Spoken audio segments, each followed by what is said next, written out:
Halo, Assalamualaikum warahmatullahi wabarakatuh. Balik lagi di Culam Susu Curhat Malam Suka-Suka ya. Bareng gua Satria Panji. Akhirnya nih bos, kita ketemu lagi setelah berapa minggu kali ya. Berapa minggu dengan berbagai kesibukan dan hal-hal lainnya. Alhamdulillah gue bisa balik lagi buat Culam Susu. Biasa kita curhat malam suka-suka aja kan, seenaknya aja. Nah, buat episode kali ini gue mau sedikit ngebahas nih tentang yang namanya underdog mentality. Ya, lo ada yang ngerasa ini gak sih sebelum masuk kita ke underdog mentality ini? Mungkin kalau yang lihat di YouTube nih ya, perubahan gear gue sedikit lah ya, ada upgrade dikit pakai stand mic gitu kan, biar lebih clear lah. Dan semoga terus bisa di-upgrade terus demi kenyamanan mata buat yang nonton di YouTube nih, biar gak terlalu sakit mata kali ya lihat gue yang gak jelas ini udah ngomongin apaan sih, terus visualnya jelek, suaranya amburadul gitu kan.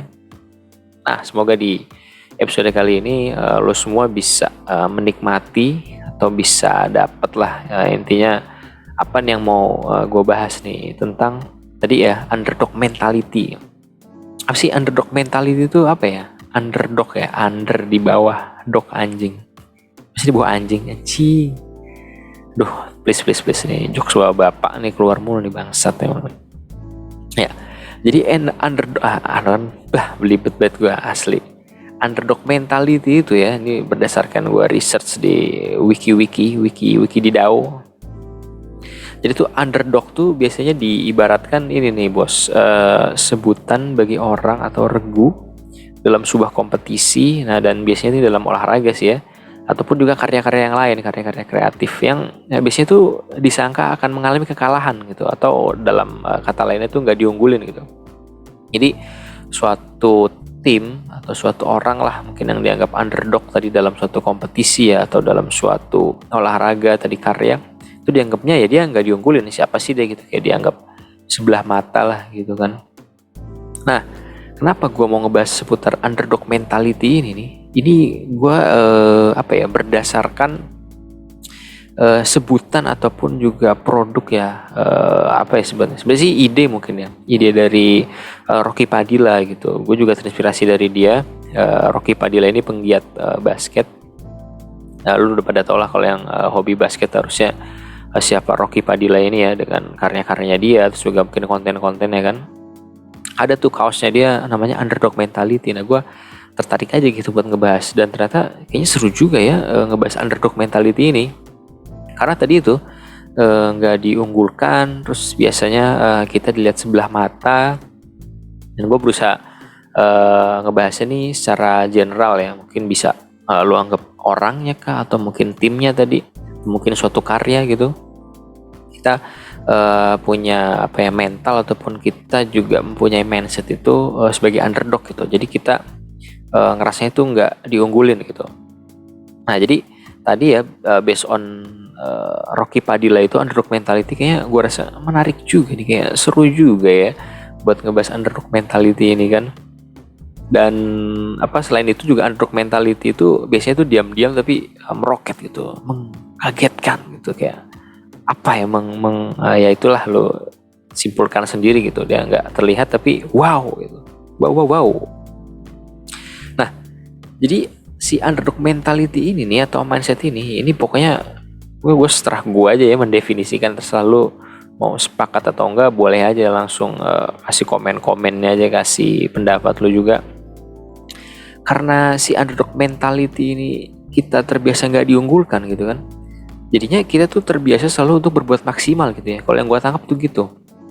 Jadi kayak orang lihat lo, oh anjing nih, kayak si kampret ini nih, nggak mungkin lah dia menang, apaan, masa main basket misalnya nih badan kecil gitu, terus kayak kurus atau gimana gitu kan.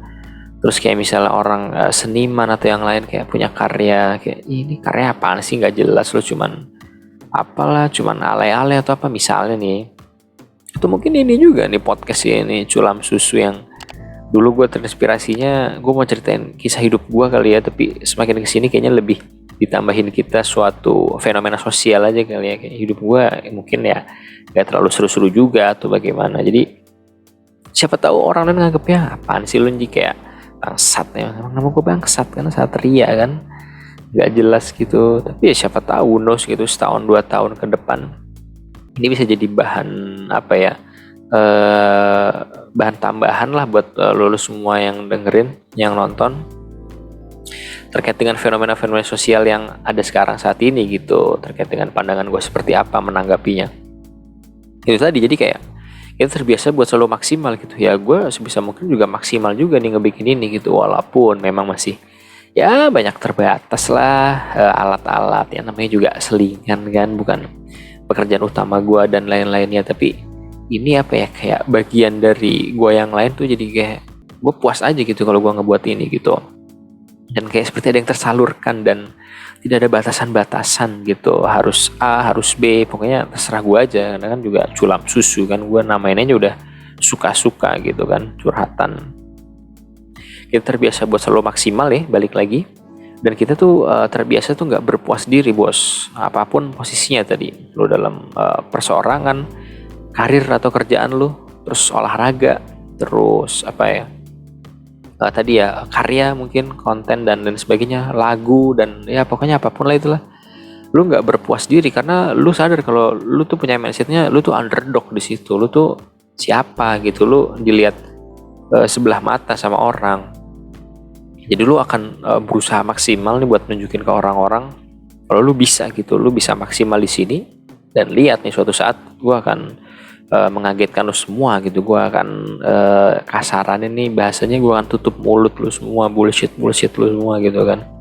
Misalnya yang meragukan lu di kerjaan, dia bisanya apa sih, kerjanya apa sih dan lain-lain, tapi ternyata bisa dibuktikan. Misalnya dia performnya bagus gitu kan, ide-idenya brilian, inovasinya tuh wah gitu, bisa meningkatkan pendapatan perusahaan misalnya gitu kan. Nah terus juga misalnya kayak dalam suatu apa ya, olahraga nih biasanya nih, bola nih biasanya nih, kayak contohnya apa yang terakhir tuh Leicester, kalau lu tahu ya penggemar bola, klub Liga Inggris Leicester, dia habis dari degradasi, orang lihat kayak ini dia tim papan bawah lah, paling papan tengah, ini nggak disangka-sangka juara bos, gila.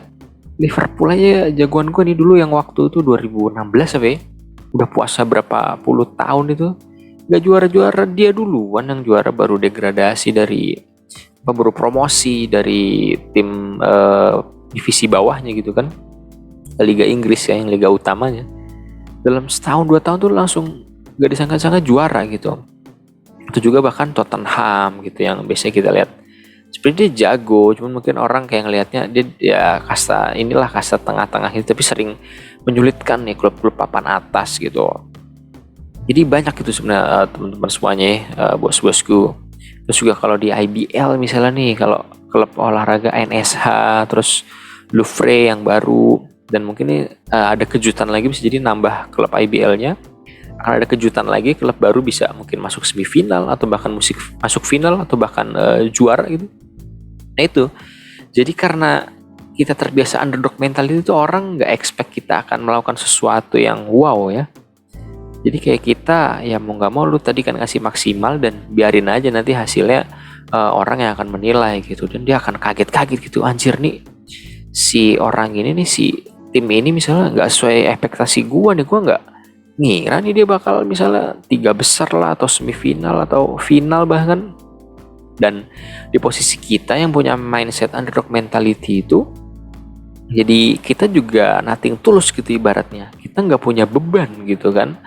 Kayak ya udah, gue ngerjainnya semaksimal mungkin, apapun hasilnya, toh gue juga kadang dianggap sebelah mata gitu, tapi gue pengen ngebuktiin sebisa mungkin, semaksimal gue kalau gue tuh bisa gitu kan. Jadi nggak ada beban, sehingga kadang kita bisa perform lebih gitu ya. Dan tapi menurut pendapat gue tetap harus ada target-target ya, atau tujuan tertentu. Jadi nggak hanya nothing tulus terus lu terserah hasilnya jelek dan sebagainya tuh, biarin, tetap harus ada kayak tujuannya, harus ada evaluasinya, perbaikannya gitu. Cuman tadi yang ditanamin di underdog mentality ini kerennya adalah ya lu gak diperhitungkan, tapi tiba-tiba lu bersinar gitu, dan lu kayak enak aja jadinya gitu, kayak bisa membungkam semua yang bullshit itu yang mencibir lu, misalnya meng-underestimate lu, dan lu jawab dengan performa itu, lu jawab dengan kinerja, lu jawab dengan juara gitu kan. Gitu. Dan apa ya, balik lagi tadi, selain kita bisa nunjukin ke yang lain tuh, kalau misalnya kita bisa, itu juga menjadi bagian dari kata ini apa ya, sweet revenge gitu, asik nih bahasa alaynya, sweet revenge gitu kan. Jadi kayak lu bisa ketawa puas dalam hati gitu kan, ya kan, lu bisa buktiin ke publik gitu kalau ya lu bisa kayak seperti mereka gitu.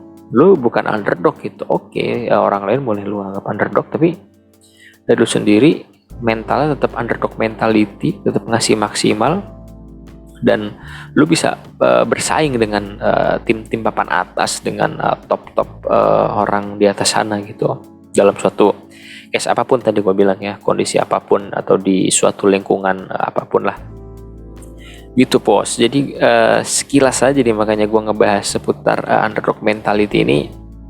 Semoga sih lu bisa nangkep ya apa yang tadi maksud gue, konteksnya dan lain-lainnya. Jadi bukan berarti juga lu nyerah gitu aja, nothing tulus gitu aja, tapi lu punya tujuan. Cuman makanya lu ngasih kerja maksimal di situ gitu, sehingga nanti biar apapun hasilnya, bikinlah orang terkaget gitu dengan karya lu, dengan usaha yang lu tunjukkan gitu. Dan tetap stay humble juga sih kalau menurut gue ya. Positifnya dari underdog mentality ini, lu bisa stay humble, nggak kayak sombong, kayak misal lu arogan gitu, lu berada di atas angin tapi tetap kayak, wah gue nggak diunggulin nih, gue harus tunjukin yang terbaik gitu. Tapi ya mungkin di sisi lain, kalau menurut lu itu ada negatifnya dari underdog mentality ini, ya boleh aja. Ini balik lagi ke tiap-tiap orang, jadi nggak semua orang boleh sepakat dengan underdog mentality ini.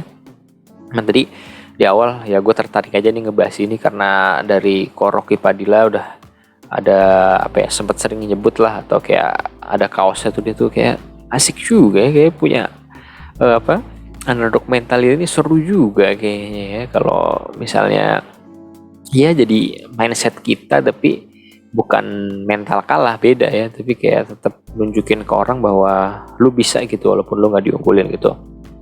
Dan yang paling penting adalah at the end of the day ya tetep lah, yang penting tujuan akhirnya ya balik lagi ke masing-masing, target lu masing-masing itu bisa tercapai gitu. Kalau lu misalnya nargetinnya 100 gitu kan, tapi dengan underdog mentality ini lu bisa dapat 105 atau 100 lebih lah, berarti kan tujuan lu tercapai kan, it's okay, menurut gue ya nggak masalah. Tapi kalau dengan lu mempunyai mindsetnya underdog mentality ini tadi, lu ngerasa kayak, gue nggak bisa nih, gue udah down duluan segala macem, kan gue nggak diunggulin, gue kan bukan jago di situ, gue kan nggak bisa di sini dan segala macem. Ketika ada target 100 ya paling lu bisa nyampe 80 atau mungkin 90 ya, nyaris ya malah jadi nggak tercapai. Yang penting kan ininya tadi, target lu tuh bisa tercapai gitu Bos, gitu. Jadi kayaknya segitu aja ya, gue udah banyak ngebacot nih terseputar underdog mentality ini. Intinya tadi lu ambil aja lah kesimpulannya gimana. Kalau lu mau ada yang di komen, boleh silakan aja, mau japri gua DM apa komen dan lain-lainnya, langsung aja Bos, diluncurkan komen-komennya seputar underdog mentality ini. Dan thank you banget buat yang udah nonton ataupun yang udah dengerin. Semoga ini ada manfaatnya buat lo semua, dan semoga ini bisa bikin lo happy juga ya, karena tujuan gue yang penting sharing-sharing santai-santai buat happy-happy aja. Oke.